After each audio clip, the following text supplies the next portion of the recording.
Super excited being here. So I said, my name is Tzahi, or Zack, if Tzahi is hard for some of you, so Weisfeld. And I am a serial entrepreneur.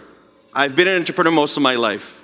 About 27 years of doing all kind of crazy ideas. But I also have been a corporate entrepreneur. I just left Microsoft for the third time. So yes, I was there 3 times, and I just left again 3 weeks ago because I like to start new things, and I like to leave a mark in the places I go to. And this time it actually was fairly long, 8 years there.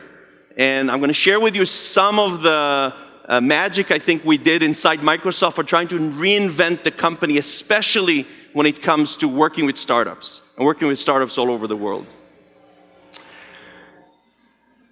So, not corporates are dead. I don't think that corporates are dead. I think that corporate innovation is dead. Corporate innovation in the way we know it, in the way that many of us have been doing it for many, many years, is gone. But it's gone from the way that we know it. And there are new ways to ignite innovation in corporates. And I think a lot of people I talked to here in the past day or two have exactly the kind of things that can help corporates change in a significant way. So when I say corporate innovation is dead, I mean it needs to be reignited. And it can be reignited by 2 things: startups and skunk work. How many of you are familiar with what is skunk work, the term? Okay, not that many. So a little story about skunk work. So skunk work was the name of the Lockheed Martin project that they started in the 40s to build crazy projects super fast. They built a combat jet plane in 173 days from start to end. And the idea behind Skunk Works, the Lockheed Martin Skunk Works, was we're going to take a team of super, super talented people, and we're just going to let them go. No permissions, no corporate DNA, no long procedures to get the budget approval. We believe in the team, we believe in what they can do, and we're just going to let them go. And they produced some amazing projects since then. So we have a few more organizations around the world that have this kind of a skunk work approach. So many of you are familiar probably with Google X, right? Some really great projects coming out of Google X. The Nike Kitchen, where Nike is producing some really interesting projects. And I love the sign they have on the door: "We hear you knocking, but we're not going to open up the door. We hear you knocking, we know you're out there, we're not going to show you what we're working on here, because we're doing some really super cool stuff. And if you're going to intervene, you're probably going to get their energy off." And then Amazon Labs 126, that also produces some really cool stuff that many of you are using. So these are some of the skunk work projects or teams that corporates are putting together. There's a big debate in the industry if this actually works still. I think Steve Blank thinks it doesn't work anymore, and there are others that think that skunk work projects, we need to rethink that. But also another thing is internal passion of people inside these organizations to change and use their knowledge to do a change. How many here know who this guy is? No one. How many here know what this is? Right, probably most of you are using Gmail. So Paul did a college project of an email service that he developed in college. Later on, moved to work for Google. And they needed, part of their messaging strategy, an email service. So he worked on it because he had the passion to do it. It was not a big Google project to start with. And here you have an employee with the right skill set, with the right DNA, the right energy, building something that became something that probably most of you are using today, right? And that's Gmail. The Israeli skunk work is different. I have a lot of meetings with CEOs that are coming to Israel and want to build an R&D center in Israel. We have about 310 global R&D centers in Israel. And when I tell them most times, if you want to come and develop software in Israel, sometimes it's too expensive, it's very hard to hire now in Israel. The only way it's going to work is if you're willing to give your team enough degrees of freedom to go crazy, to do stuff they strongly believe in, and trust them. Trust, super critical. Trust them, they know what they're doing. Trust them, let them go, let them do something big. And it's not easy, because we don't listen that well. And executive management in Microsoft, in Google, and other companies tell us what they want us. We don't always listen exactly to what they say, because we have this internal truth that we believe that we know what we need to do. We're going to deliver on the KPIs and things they're asked to, but we can do something bigger. We can do something more significant than what we're asked to do. So that's part of the Israeli way. Not easy to deal with if you're a big corporation, but that's part of the Israeli way. A story that we often tell is the story of Intel in Israel, where in the early 90s, the team in Israel, in Haifa, decided they want to develop a low-power chipset. And the team in Oregon, in Intel and headquarters, said, no, we don't think we should go for low-power processors, because the world is going to data centers and this is what you should be focused on. And the team in Haifa was very, very, very passionate about developing these low-power processors. So what I was told is the last meeting, executive meeting in Oregon, where the team in Israel came and said, this is what we want to do. And the decision at the end of the meeting was, look, guys, if you want to do this as your last project in Israel, and we're going to shut down the Israel R&D Center because this is going to fail, go ahead, do that. And they decided to do that. And Ottolini, the former CEO of Intel, was quoted once saying that Intel Israel saved their butt, because at a certain point, 80% of Intel revenue came of IP coming out of that R&D center in Israel. So all of you know your laptop chipsets. So most of the laptop chipsets, the Centrinos and the ones that came afterwards, came out of that idea of a team in Israel that didn't listen, because people at headquarters wanted something else, and they thought there is something that they know that others don't see, and they should bring that, they should do that. Again, you need to be very clever organization to be able to work with that kind of energy. Not easy. So that's about trying to get corporate innovation from a different place, from this super internal energy of the skunk workers. And many people say that Israel should change its name from Startup Nation to Skunk Work Nation, because we have so many of us with this energy of changing from within. But look at the list of products in the back. What's the commonality of these? Anyone? They're all from Google, right? But startups, they were all startups. All of these companies were startups. Yes, Google acquired them, and they drive significant growth of Google. So the corporate innovation of Google, if you look at it, and look at the things that are driven out there. We looked at Gmail that comes from within, from someone that knows something and wants to go and chase that. And startups. Amazing things like YouTube and Waze and Android. But working with startups for corporates is super hard. It's even harder than working with Israelis. In most cases, corporates kill startups because they don't know how to interact. So this animal is not an easy animal to work with. And again, many corporations don't understand how hard it is to work with these animals. They think differently, they work differently, they're at a different pace. And many of you, make many times mistakes by trying to work with corporates in the wrong way. Part of my role in Microsoft, a big part of my role at Microsoft, was to protect startups from Microsoft, to make sure you don't do the wrong things, because it's going to cost you your lives as a startup. Wouldn't cost Microsoft life. So tell you the story of how what I did at Microsoft started.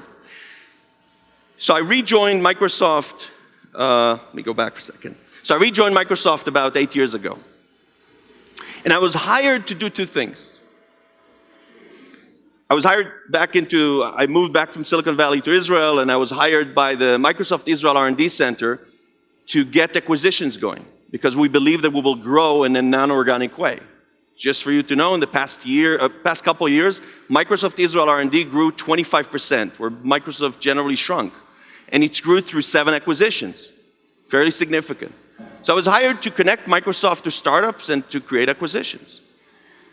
But very quickly I figured out our problem is not Israel. Our problem is not connecting in Israel. Our problem is we don't know how to speak to startups. And I was walking around with a blog post. So this guy is Paul Graham. Paul Graham is the founder of Y Combinator, the world's best startup accelerator. And in 2007, this, by the way, still exists on his personal blog, this post. He posted a post that said Microsoft is dead. By the way, it's not. Still doing actually pretty well. So he posted a blog that said Microsoft is dead. He said 3 things. Microsoft is dead. Microsoft used to shed a big shadow on the technology world. I haven't realized when the shadow disappeared. And the third thing he said is I don't invite Microsoft anymore to my demo days. And if you're not invited to a Y Combinator demo day, you're out. You're not part of the game. You're not part of the picture. So it was black over internet, but we never read this. We never realized that we're out of the game. So in November 2011, I went up to meet with Satya. Satya was the head of our cloud and servers division. And I said, Satya, I want to reinvent the way Microsoft deals with entrepreneurs. I want to do it differently. A different way, a different approach of connecting with startups. And there's a big debate how this meeting really went and what was approved, was not approved. But reality is that most of the people at Microsoft said, no, we shouldn't do that. I wanted to start by doing a small startup accelerator out of Tel Aviv as a pilot. And people said it's a mistake.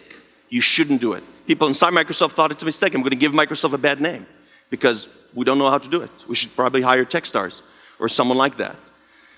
People in the industry thought it's a mistake.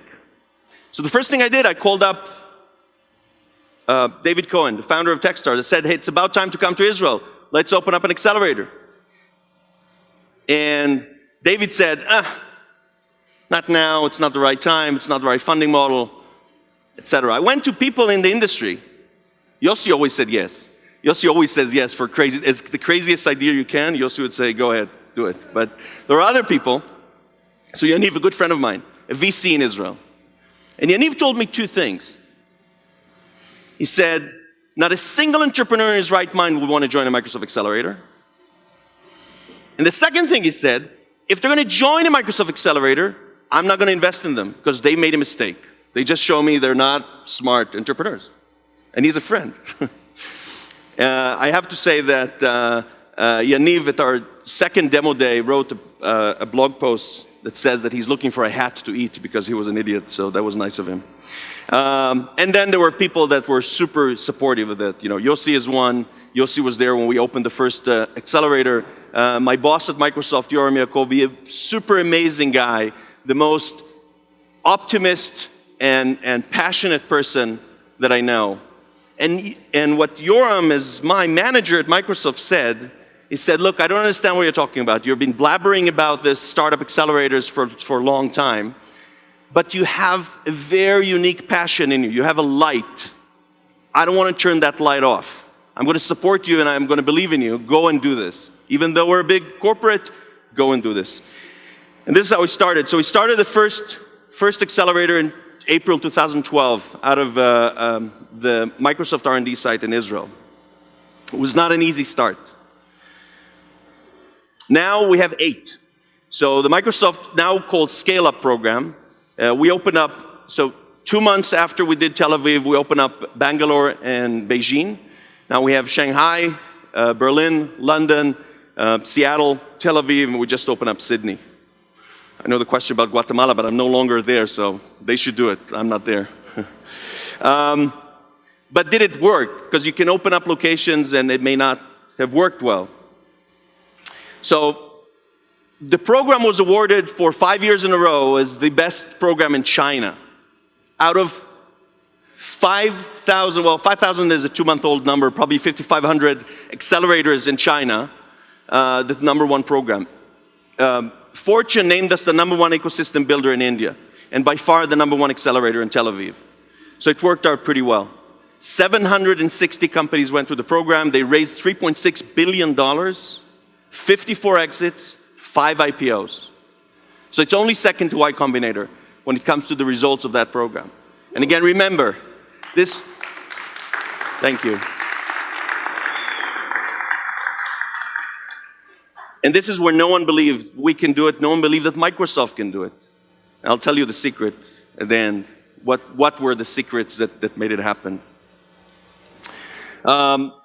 So, as of the last month, I'm no longer doing this, but my last position in Microsoft, I ran all of Microsoft startup programs. A program that's called BizPark that probably some of you are familiar with. About 100,000 startups around the world that are using Microsoft technology and services and support. Accelerator Partner Program, about 200 partners from 47 countries. Around 5,000 startups through that. I told you about the Microsoft Accelerator. Our startup growth programs, which are all about connecting startups with business opportunities. And then our startup co-sell, which is something new that we announced. Because we realized one thing. We realized that we have a unique value proposition to sell to the world. And many of your corporate, how many here are from corporates, by the way? From corporations, not startups. Oh, there's a good bunch. So what we figured out is, we're competing with Amazon and Google by chasing taillights of startups. We're doing the same thing as everyone else, and we shouldn't. We have something very unique to us. Microsoft has 37,000 sellers selling into enterprise. How do we turn these sellers into the best tool to win startups? So we changed the incentive models of our sellers so they get compensated by selling together with startups to our largest corporate customers. Again, not an easy thing to do, but if you understand what's your unique value proposition and how can you work with startups by making them great, you're going to win a lot from that. So we had to do all kinds of changes, and it's working really well. And then 2 years ago, we started Microsoft Ventures. Nagraj Kashyap, that came from Qualcomm Ventures, joined Microsoft, and they're doing tremendous amount of work. More than 50 investments in these last couple of years, and it's great to see. So finally, Microsoft had a great startup strategy, how to work with startups, how to make startups great, and how to gain share through doing that. So what are the learnings that I got through that process? First of all,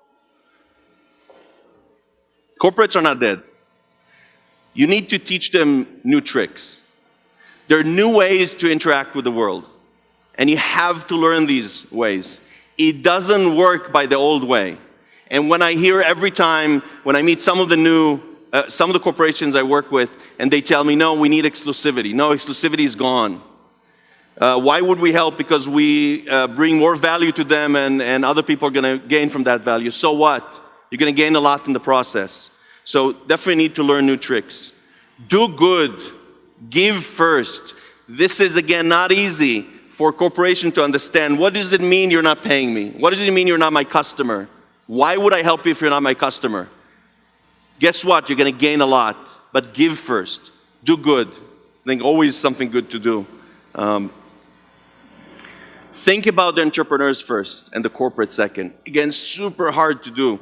When we started, Azure, our cloud platform, was not the best platform in the world. We had Windows Phone, which was not the best mobile platform in the world. And I was sitting next to our VP of UK in our demo day, in our first demo day in London. And he asked me, why are you having on stage, on a Microsoft paid event, startups that are using Amazon on the back end and Android on their device? It was super hard for him to understand. But for me, it was very clear. We need to be credible. We need to be loved. We need people to believe that we understand what's important for them right now. Eventually, most of them did go to Azure, did go to the Microsoft Cloud, but it was a journey. And we thought first about what's right for them at that point of time, and then about what's right for us. And it paid really well. This is a critical piece. So many corporate venture funds that exist out there, what they do is they take someone that's been in the organization for the last 30 years, 40 years, they want to retire, so instead of retiring, they give him to manage the fund. Sorry if some of you are like this here in the audience, but it's not the right way to infuse the right DNA in people that work with startups. You need to have people that are entrepreneurs, people that have done that work before, that understands what the startups are going through. They need to be able to look in their eyes and say, I was walking your steps. I know exactly what you're going through. And we're going to win this together. So you need the right DNA. And again, having a bunch of Israelis that never listen is always helpful, I think, in these cases. One of the things that helped us was the fact that this program was run out of Israel, not out of headquarters. I'm 100% sure that if this program was we would have built that out of Seattle, out of Redmond, Washington, the program would have been killed many, many times already because people at the corporate had many, many ideas. They wanted to do it differently. We grew enough far away to the point that it was too hard to shut it down. So doing it outside of headquarters is something good. The other thing that's challenging about doing these programs inside headquarters is that they become the place that you bring all your visitors to see the startups. Guess what? The startups are not a show. They're really trying to build something. They should not present all day to people that are not relevant for them. So do it outside headquarters is something critical. And then let them fly. Let people that have the right energy, the right DNA, the right passion, do what they believe in. Don't stop them. One of the most important things for the people that manage these organizations is to protect them from the rest of the organization that is trying to shove them down into the old ways of the corporation. So let them fly. Thank you.